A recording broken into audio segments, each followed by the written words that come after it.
Join with me in the prayer of approach. O God, we are frightened by the insecurities around us. We are sorely tempted to run for our lives, to take refuge in foolish escapades that dim the vision and dull the soul. But there is a place for refuge. You are in our midst. You are aware of our fears and apprehensions of your beloved children.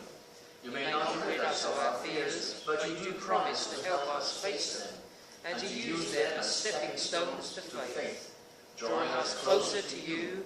Come to us, O Lord God, that in this hour of worship we might find courage, strength, and a sense of your peace. Amen. Amen.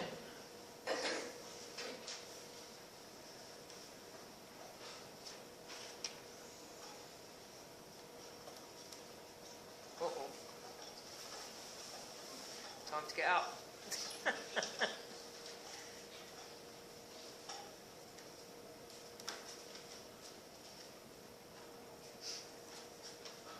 Time.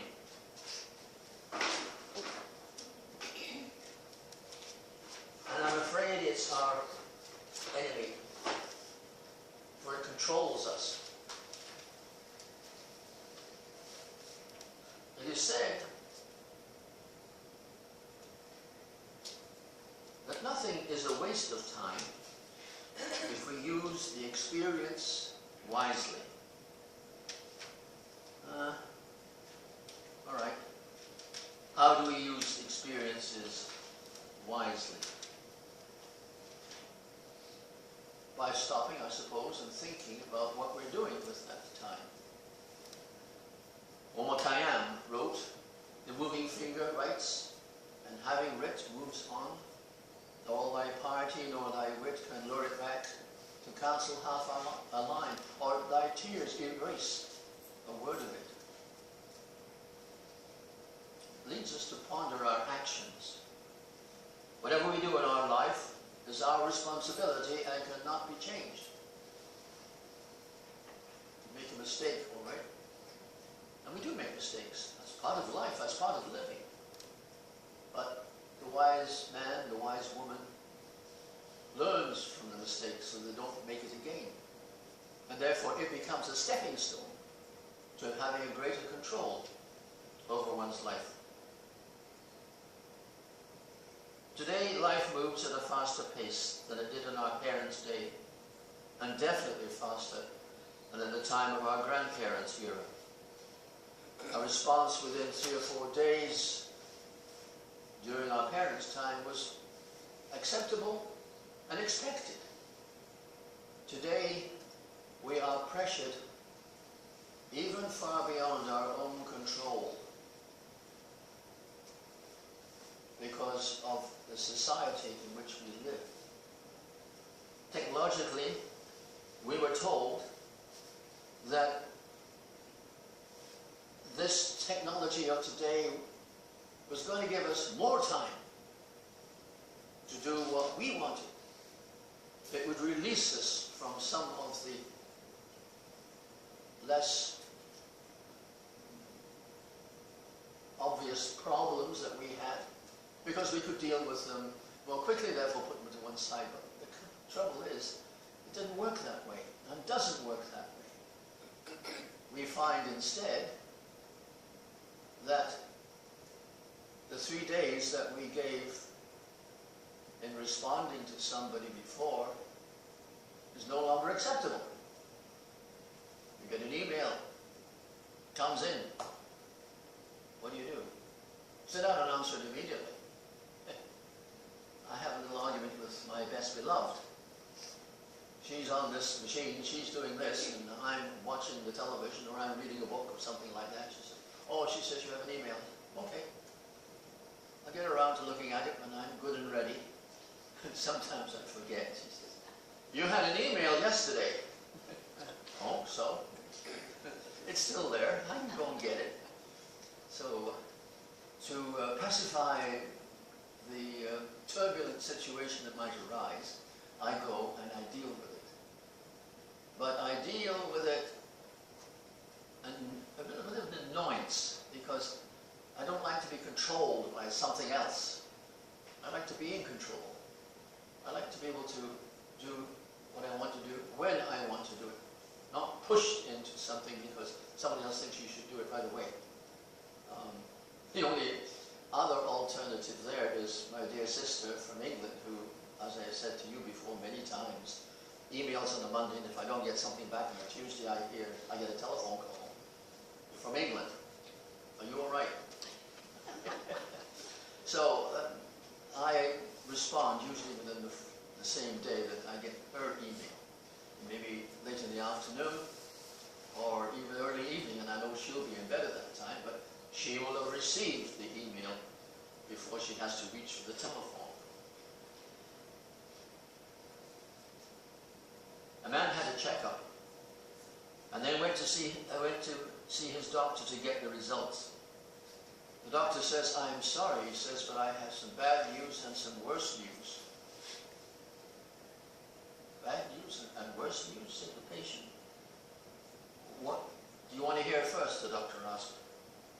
Well, the poor chap was really concerned. He said, "Oh, I'd rather hear the bad news first." He said, "What was that?" "Well, the bad news is that you've got about 24 hours to live." At this, the man jumped up, flabbergasted and distraught. He paced the doctor's office and complained, 24 hours to live? I can't get my affairs in order that quickly. It's impossible. I can't believe this. It is incredible. What could be worse than this?" "I forgot to tell you yesterday," said the doctor. No, time is everything. And I think we need to spend time just doing absolutely nothing except meditating and a portion of the day. Many years ago, it was quite customary to find in someone's home a worship center. This was simply maybe a small table that had a kneeling bench before it, or a cushion, or something like that, with a candle, a cross, maybe a Bible, or the upper room, which was, I think, a Methodist publication. And then there was the Bread of Life, which was a Baptist publication. And you read that, plus maybe a small scripture reading. And that forced you for about 20 minutes. First of all, to relax and to take it easy. Secondly, to talk with your God. And then to pick up the pieces of what was going on before and carry on. In the course of the day, this was your sense of obligation to yourself. And there have been many people who have said to me, "Well, you know, I had this day off. I didn't do anything. I wasted the whole day."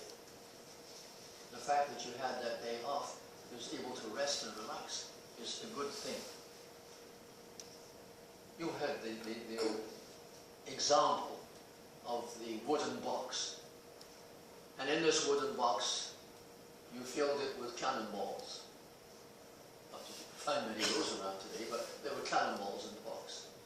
And the box was full of cannonballs. So people would say, "Well, the box is full." Well, it's not full. So then you take a bag of marbles and you throw the marbles in. The marbles disappear amongst the cannonballs. And again, you say, "Well, the box is full." No, it's not full. And so you take buckshot and you drop buckshot in.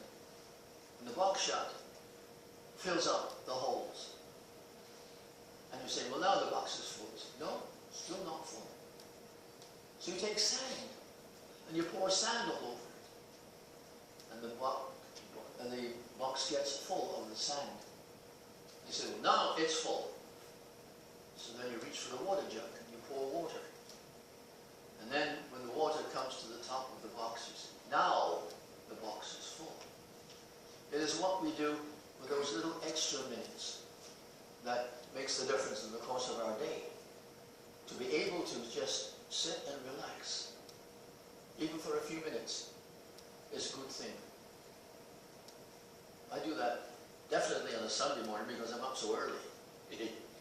I have an appointment at 9:30 somewhere on a Sunday morning, so I have to be ready to go.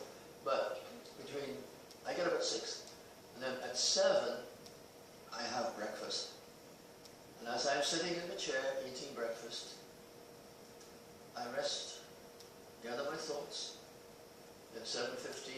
watch, okay, I better get going.